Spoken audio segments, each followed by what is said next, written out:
हमारा देश गणतंत्र हुआ। गणतंत्र होने का अर्थ बड़ा सीधा सा है कि हमें अपना संविधान मिला और हमें अपने तरीके से देश को चलाने का अधिकार मिला। कहने को तो हम 1947 15 अगस्त को आजाद हुए, लेकिन वास्तविकता में वो कोई आजादी नहीं थी। आप लोगों को जान के आश्चर्य होगा, 1947 में सभी से निवेदन है, कृपया एक बार मंच के आगे आ जाए। सभी बड़े भाइयों से निवेदन है, मंच के आगे की तरफ आ जाएं। मंच पे अभी व्यवस्था पूरी होगी, फिर आपको मंच पे बुलाया जाएगा। आप सभी से आग्रह है कि मंच के पीछे से आगे आ जाए। सभी भाइयों से आग्रह है, देखो मंच पे व्यवस्था हो जाए फिर आप आ जाइएगा। मंच की व्यवस्था बनने तक कृपया करके आप आगे की तरफ आ जाइए। तो 1947 15 अगस्त को जब हमारा देश आजाद हुआ तो हमें ऐसा लगा कि हम पे सारी सत्ता आ गई, सब कुछ हम अपने ढंग से करेंगे। इस कड़ी में आपको एक चीज और बताना चाहूंगा, छोटी छोटी ऐतिहासिक चीजें हैं जिनके ऊपर लोग ध्यान नहीं देते। जब हम आजाद हुए तो उस समय क्या था, 15 अगस्त को लाल किले के प्राचीर से नेहरू जी ने झंडा फहराया, सबको पता है, मानते हैं ना। प्रधानमंत्री कौन थे? नेहरू जी। नेहरू जी प्रधानमंत्री तो बने, लेकिन वो 15 अगस्त 1947 को नहीं बने जी, वो अक्टूबर 1946 को बन गए थे। अक्टूबर 1946 को। अब एक चीज सोचिए, जब हमारा देश गुलाम था अक्टूबर 1946 को, तो गुलाम ही थे ना जी। तो नेहरू जी प्रधानमंत्री बने। किसकी शपथ ली होगी? भारत का संविधान तो था नहीं। आज जो भी राष्ट्रपति, प्रधानमंत्री, न्यायाधीश नियुक्त होता है तो किसकी शपथ लेता है? संविधान की। 1946 में भारत में संविधान था क्या? नहीं था जी। 1950 में आया, मानते हो? तो किसकी शपथ ली नेहरू ने? क्वीन विक्टोरिया की। ये मैं नहीं कह रहा, ये इतिहास की किताबों में लिखा हुआ है, जिन्हें कोई मिटा नहीं सकता। बस अंतर ये है, वो पढ़ाया नहीं जाता, पढ़ाया नहीं जाता। सच्चाई है ये, आप उठा के देख लेना, आपके हाथ में मशीन है गूगल नाम की, सर्च मार लेना किस दिन नेहरू प्रधानमंत्री बने और किसकी शपथ ली। लेकिन जब एक ड्राफ्टिंग कमेटी बनी जिसके अध्यक्ष बाबा साहब भीमराव अंबेडकर थे, उन्होंने बड़ी मेहनत से इस संविधान को तैयार किया। इसको तैयार करने के बाद इसको ड्राफ्टिंग कमेटी को फाइनलाइज किया, और जो कॉन्स्टिट्यूशनल कमेटी थी उसमें डॉक्टर राजेंद्र प्रसाद, जो हमारे पहले राष्ट्रपति बने, उन्होंने इसको फाइनल करवाया और इस पे वोटिंग करके क्लियर किया।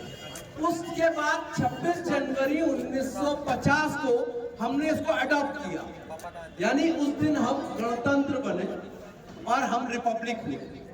उस दिन के बाद से संविधान के आधार पे हमारा देश चल रहा है। तो वास्तविक आजादी अगर हमें मिली तो वो मिली 26 जनवरी 1950। ठीक है जी। अब 130 के करीब अमेंडमेंट हो चुके हैं संविधान में। अमेंडमेंट मतलब जानते हैं ना, संशोधन। जो संविधान हमारा बनाया गया उसमें परिवर्तन किए गए, बहुत सारे छोटे छोटे समय अनुसार परिवर्तन हुए, और संविधान के कुछ परिवर्तन ऐसे थे जिसकी सजा हम आज भुगत रहे हैं। वो संविधान के परिवर्तन गैर संवैधानिक तरीके से किए गए। आप बहुत सारे लोग ऐसे हैं जो 1975 में जो देश में इमरजेंसी लगी उसकी त्रासदी को झेल चुके हैं जी। और उसी समय के दौरान हमारे संविधान की जो प्रस्तावना है, प्रेम्बल है, उसका खून कर दिया गया। उसमें कुछ शब्दों का हेर फेर किया गया। कुछ शब्द बदले गए और उन शब्दों ने संविधान के मूल भाव को बदल दिया, जिसमें 2 शब्द डाले, खास तौर से सोशलिस्ट और सेकुलर। हमारा देश कभी सेकुलर था ही नहीं जी। संविधान बनाने वालों ने इस शब्द को नहीं डाला। हमारे संविधान बनाने वालों ने बोला कि हमारा देश पंथ निरपेक्ष है, धर्म निरपेक्ष नहीं है। पंथ निरपेक्ष है, धर्म निरपेक्ष तो कोई हो ही नहीं सकता। धर्म निरपेक्ष का मतलब होता है एक धर्म के प्रति आप आदर दोगे, बाकी सब साइड कर दोगे। निरपेक्ष नहीं, हम सापेक्ष हैं। छोटी सी चीज है, हम किसी धर्म के विरुद्ध नहीं है, हम धर्म सापेक्ष हैं। तो बात हुई थी पंथ की, इन्हें बना दिया धर्म का। और ये काम किया इंदिरा गांधी ने। और इंदिरा गांधी ने उस समय इस काम को किया जिस समय देश में आपातकाल था, कोई संसद नहीं थी, कोई कानून नहीं था। और आज भी हमारा देश इस त्रासदी को झेल रहा है और चुपचाप झेल रहे हैं। इसके बाद आपको पता है, आज से 3 साल पहले एक बहुत बड़ा संशोधन किया गया, जिसमें लोग कहते थे कि कोई छेड़ नहीं सकता। धारा 370 और 35 से इनको संशोधित किया और कश्मीर को भारत का अभिन्न अंग बनाया।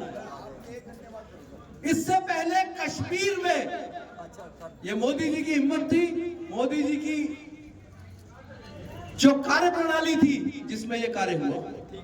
अब देखिए, कश्मीर में भारत की संसद के द्वारा पारित किया हुआ कोई भी कानून रोका जा सकता है। कोई भी कानून वो रोक देते थे।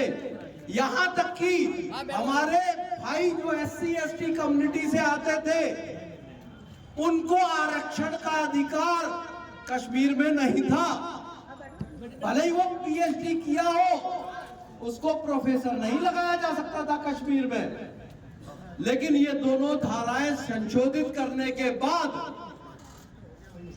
हमने, अर्थात हमारे मोदी जी ने, सबको बराबरी का अधिकार दिया। ये मोदी सरकार की वचन दिए हुए थे।